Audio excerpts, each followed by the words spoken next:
Praise the Lord. ஆண்டவர் இரட்சகருமாக இயேசு கிறிஸ்துவின் நாமத்தினாலே உங்களை வாழ்த்துகிறேன். கர்த்தர் நம்மோடு கூட இருக்கிறார் இல்லையா? அவருடைய வார்த்தையை கேட்கும் போதே ஒரு பலன் உண்டாவதில்ல. இன்னைக்கு அப்படிதான் ஆண்டவர் உங்க கூட பேசுகிறார். நீதிமொழிகள் 1ஆம் அதிகாரம் 33ஆம் வசனத்தை வாசித்து ஜெபிக்கிறோம்.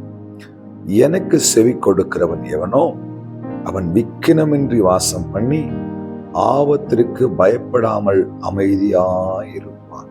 என்ன ஒரு வசனம் பாருங்களேன். ஆபத்துக்கு பயப்படாதவன் யாருங்க இருக்கிறா? ஒரு சின்ன ஆபத்து வந்தாலே நடுங்கி போய் விடுகிறோம். கார் டிரைவிங் பண்ணும்போது எதிர்பாராத ஒரு சின்ன இன்சிடென்ட் நடந்து போச்சு. ஒரு மாடோ ஏதோ ஒரு விலங்கோ குறுக்க வந்துடுச்சு. ஒரு சடன் பிரேக் போடுறீங்க, உள்ள ஒரு நடுக்கம் வரும் பாருங்க, கையெல்லாம் உதற ஆரம்பிச்சிடும். ஒரு சின்ன ஆபத்து, ஒரு சின்ன துக்கமான செய்தி, ஒரு பணம் தொலைஞ்சு போயிடுச்சு, ஏதோ ஒரு காரியம், ஒரு சின்ன ஆபத்து வந்த உடனே நடுங்கி போயிடும். ஆனா இங்க வசனம் சொல்லுது, ஆபத்திற்கு பயப்படாமல் அமைதியா இருப்பான். யாருங்க அது? அவர் வார்த்தைக்கு செவி கொடுக்கிறவன்.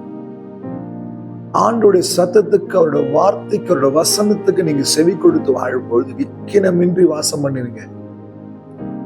எவ்வளவு அழகான வார்த்தை பாருங்களேன். அப்ப எனக்கு ஒரு பாடுகள், என்னுடைய வாழ்க்கையில சில பயங்கள், ஆபத்து நேரத்துல நான் உடைந்து போகிற காரியங்கள் ஏன் நடக்குதுன்னா, ஆண்டவருக்கு செவி கொடுக்கறதுல நான் தவறி போயிருக்கலாம், இல்ல குறைந்து போயிருக்கலாம், எனக்கு தெரியல. நீங்களும் நானும் தான் தீர்மானிக்க வேண்டிய விஷயம்.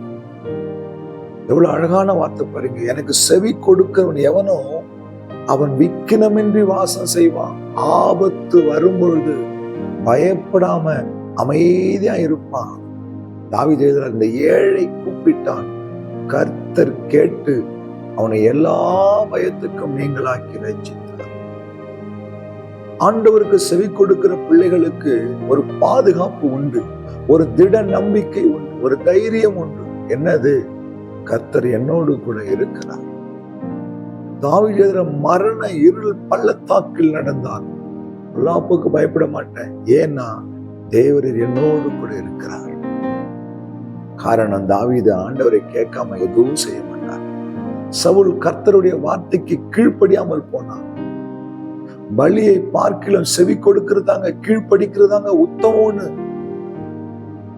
சாமுவேல் அவரை பார்த்து, நீ என்ன வேணா பலி கொடு சவுலே, உங்கள்கிட்ட கீழ்ப்படிதல் இல்லையே, செவி கொடுக்கிறது இல்லையே, ஆண்டோட வார்த்தைக்கு நீ கீழ்ப்படியிலையே, வார்த்தைக்கு செவி கொடுக்க மறுத்துட்டியே.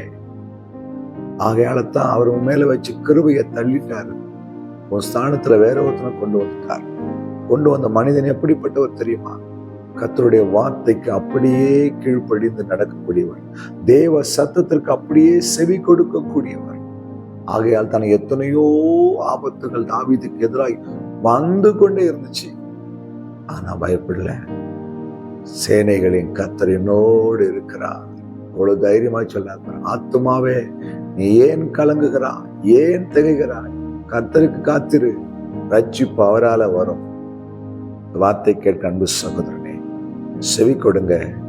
பயமில்லாமல் அமைதியா வாசம் பண்ண அவர் உதவி செய்வார், அவர் நடத்துவார். அவர் வார்த்தைக்கு மீறி எதுவுமே செய்யாது. அவர் சொல்றதை அப்படியே செய்யுங்க. கர்த்தர் உங்களை ஆசீர்வதிப்பார். வலைய போட சொன்னா போடுங்க.